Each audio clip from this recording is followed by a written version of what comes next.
Dale.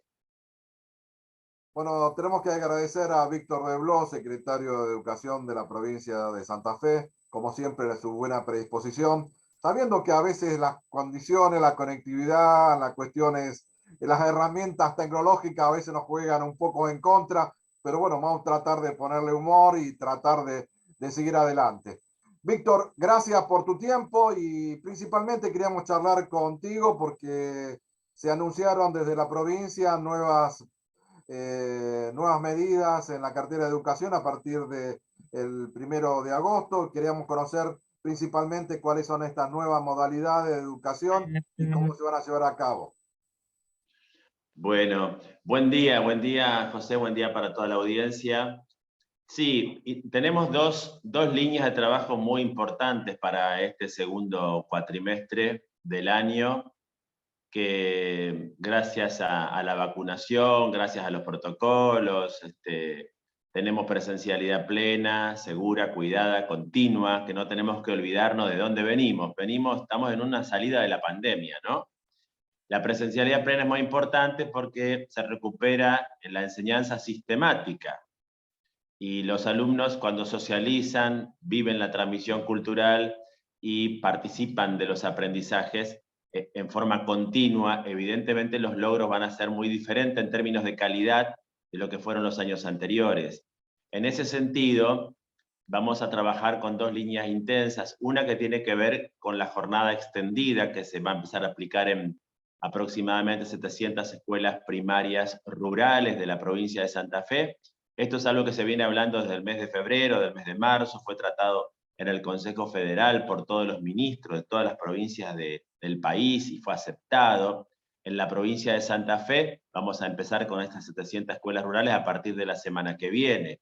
¿Qué están haciendo en este momento las escuelas después de haber participado todos los directores de las escuelas rurales en reuniones con el ministerio y con los supervisores y delegados regionales? Van a empezar en esta semana a conformar los perfiles que van a formar parte de esta tarea. Es decir, van a llamar a los docentes, inicialmente a los docentes de la escuela. Si alguno no acepta o tiene otra preferencia, se llama a los docentes del escalafón ordinario. Ahí se cortó, perdón, Víctor, se cortó el audio, se cortó el audio. A ver si lo podemos retomar. Ahora sí. Ahí volvimos el audio, ahí volvió el audio. Ahí volvimos. Ahí Para ir volvió. cubriendo las horas que van a incluir una hora por día, en realidad, de las 20 horas que tenemos actualmente en escuela primaria, las llevamos a 25 en la semana. La distribución o la concentración de esas horas en la semana es una decisión institucional. Es decir, le dejamos esa responsabilidad y esa posibilidad a la escuela que organice. Pero estamos apuntando a fortalecer 5 áreas. En primer lugar, un taller de escritura. En segundo lugar, un taller de lectura. El taller de escritura para escribir mejor, para poder leer lo que uno escribe. El taller de lectura para estimular la comprensión lectora, la interpretación. Sabemos que leer es interpretar, no es una cuestión mecánica, sino que es interpretar el sentido o los significados que están en una escritura, sea en el cuaderno, en un libro, en un celular, en la computadora, en un cartel publicitario, en una información de un supermercado, en una información publicitaria. La lectura es interpretar sentido. Entonces, taller de escritura, taller de lectura, un tercer espacio para el desarrollo del pensamiento científico y computacional, tratando de innovar en los formatos. Un cuarto espacio es la educación física, y vos me podés preguntar, ¿y por qué la educación física? Bueno, porque algunas escuelas rurales no tienen educación física. Entonces vamos a fortalecer la educación física, la educación artística también, y le quedaría un espacio curricular a definición de la propia escuela, en función de su contexto, de los entornos formativos que tiene, de cómo es su diálogo con la comunidad, si tiene que ver con incorporar quizás un idioma extranjero o un idioma nativo, ¿sí? Podría ser un idioma de los pueblos originarios o podría ser inglés o francés. Depende del lugar, depende de las posibilidades de cubrir esa iniciativa. Puede ser algo vinculado a la huerta también, en muchas escuelas rurales la huerta es importante, o algún otra área que sea definitoria. Entonces, esta semana se empiezan a hacer las convocatorias a los docentes y a organizar los tiempos y los espacios de la escuela. Generalmente las escuelas rurales tienen de pequeña a mediana matrícula, no como las urbanas que tienen de mediana a gran matrícula. Entonces va a ser más sencilla la tarea, pero como toda cosa nueva, tiene sus bemoles, sus tiempos, sus consultas. Esto se va a hacer en todo el mes de agosto. Es decir, universalizar la jornada extendida en forma progresiva y escalonada, de tal manera que en septiembre estas 700 escuelas que empiezan ya estén organizadas con la jornada extendida, contribuyendo a fortalecer los aprendizajes matemáticos y las prácticas del lenguaje.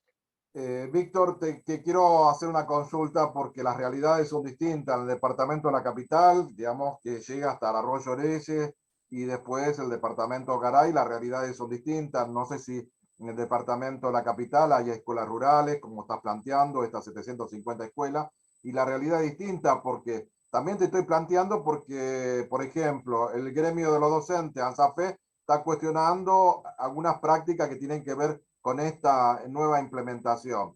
Y las realidades son distintas, cada departamento, cada escuela es distinta y bueno, quiero charlar con vos, digamos, cómo se está acomodando esta situación. Lo importante es que se hizo las reuniones de consulta y de orientación general con todos los directores de las escuelas primarias que participan del primer tramo. Como te lo decía recién, esas reuniones fueron muy importantes, se hicieron desde la Subsecretaría de Educación Primaria con el profesor Ubaldo López, y también se hicieron reuniones con los supervisores en forma anterior, también se hicieron reuniones con los delegados regionales, o sea, el sistema está informado de lo que estamos haciendo, y evidentemente cuando haya alguna paritaria técnica, se podrá profundizar la información básicamente del desarrollo ya, de la implementación, que es lo que importa, porque esto es un acuerdo del Consejo Federal y es de cumplimiento obligatorio. Es una Y la decisión provincia de política, Santa en Fe eligió. definitiva, Víctor, una decisión política que está aplicando la provincia de Santa Fe. Es una decisión de política educativa que implementa la provincia de Santa Fe con el conjunto de todas las provincias del país. Esto quizás es diferente en algunas otras provincias. Quizás empiezan un poquito más tarde o focalizan en 200 o 300 escuelas. Nosotros acá estamos empezando poco más de 600. 679 eran las escuelas que teníamos hasta ayer que empezaban el proceso.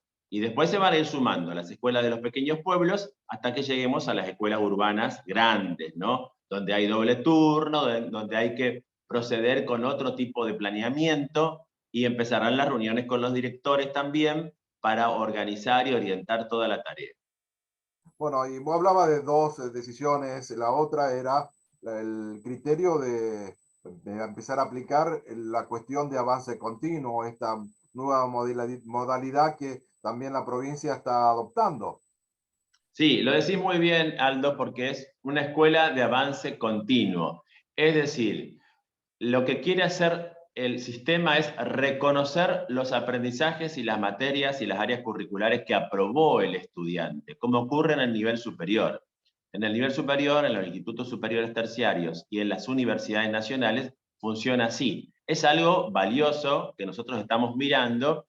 Quizás podemos tener algunas cuestiones de distinción o de diferencia con el nivel superior, pero comparándolo con el nivel secundario. Pero particularmente este es un tema muy valioso. Y ya aparece en muchos docentes, incluido quien te habla, por la experiencia que tengo de haber trabajado mucho tiempo en educación secundaria, que era un sinsentido. Si yo daba psicología o filosofía, que eran materias que enseñaba en la secundaria, y la aprobaban, pero por 3 materias tuvo que repetir y el año siguiente tenía que aprender casi lo mismo, ya habiendo aprobado con un 7, con un 6 o con un 8 o con un 9 o con un 10, la materia completa, es un sinsentido pedagógico. Y la verdad que la tradición escolar subsistió con ese sinsentido y que en un punto también es una injusticia curricular. ¿Cómo es esto de poder tener que hacer de nuevo lo que ya aprobaste?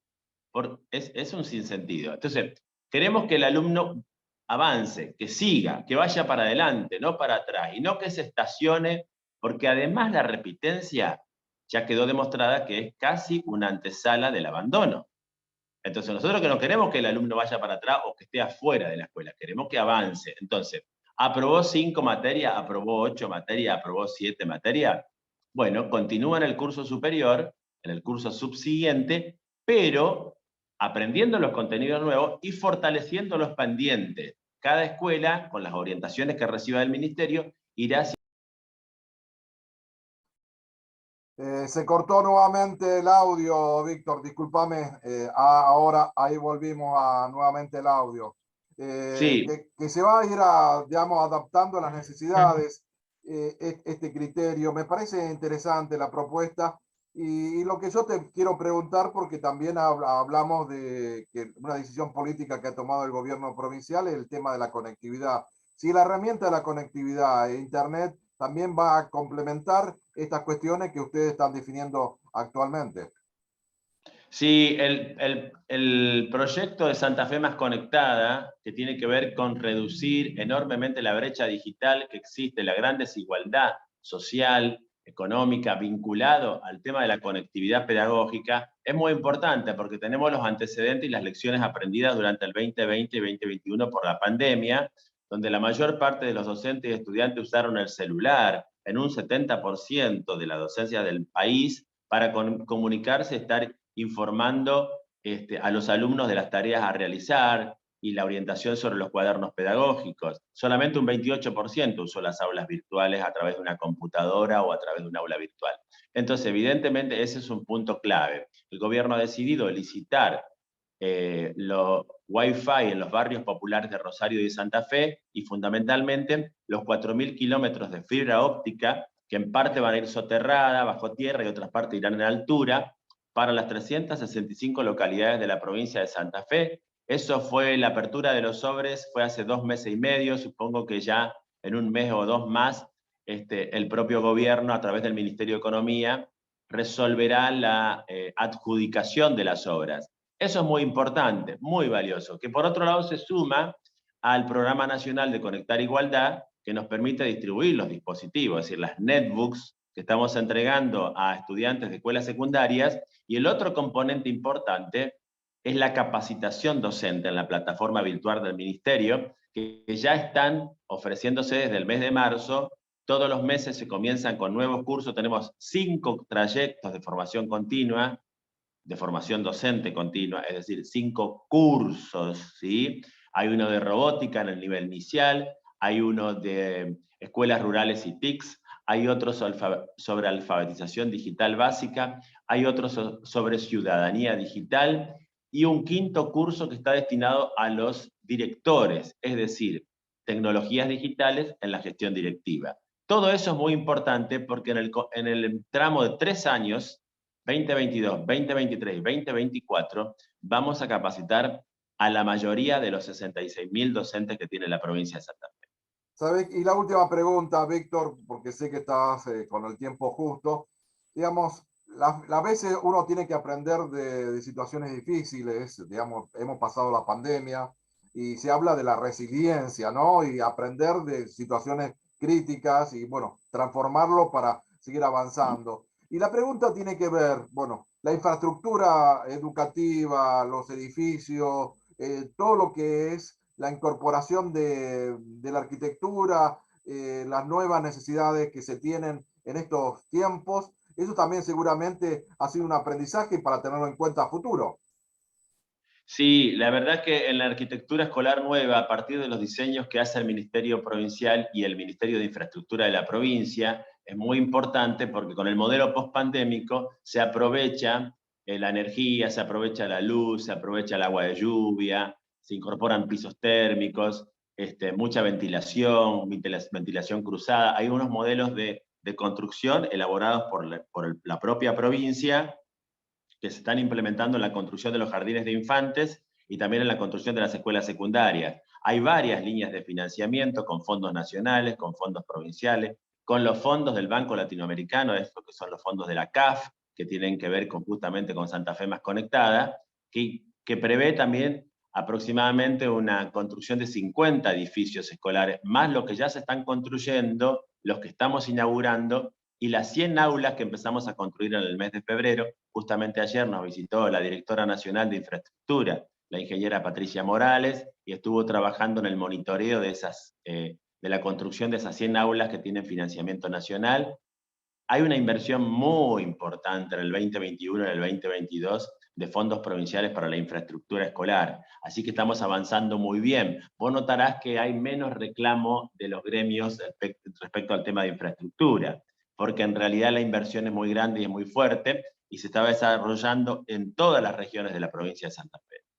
Bueno, Víctor, te agradezco infinitamente tu tiempo, tu buena predisposición. Me parece que siempre es interesante hacer conocer las decisiones que se toman desde el gobierno provincial, la cartera educativa, creo que es uno de los pilares y la responsabilidad del Estado. Y nosotros como medio de comunicación queremos que estas cuestiones se conozcan, que la sociedad conozca, porque si no se conocen, a veces se cuestiona y creo que tenemos que aprender a escucharnos, aprender a saber y a partir de ahí después, bueno, ir avanzando juntos, que de eso se trata.